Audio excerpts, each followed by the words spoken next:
your background and environment. Where do I film? Now, where you choose to film should be something that's natural to you and speaks to your message. For instance, if you're an artist, film in a gallery. If you're a real estate agent, film in a beautifully staged home. The key is to find a background that is as attractive as possible with lots of depth, like the one behind me. However, I'm aware that not everyone has access. Most people are filming at home.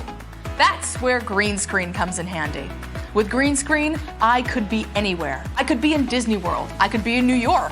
I could be in the middle of a bakery in Paris. Do you smell those baguettes? Neither do I. It's green screen. Here's how to make the most of your green screen. Number 1, make sure your green screen is lit properly. Secondly, make sure that your green screen is positioned either against a wall or on a stand to prevent it from rippling or, even worse, falling down.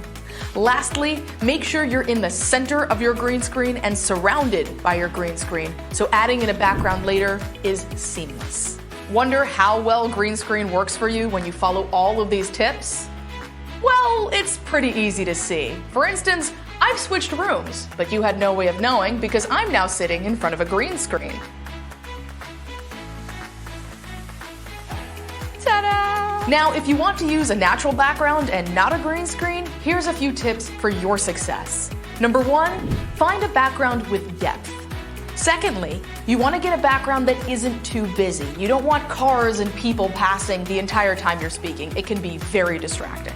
Lastly, make sure you don't have a background that stands out more than you do. The last thing you want is you and your message getting lost in the noise. Now, here's a few things you want to make sure you avoid. Do not pick a background with too much light. If it's too bright behind you, you become very, very dark.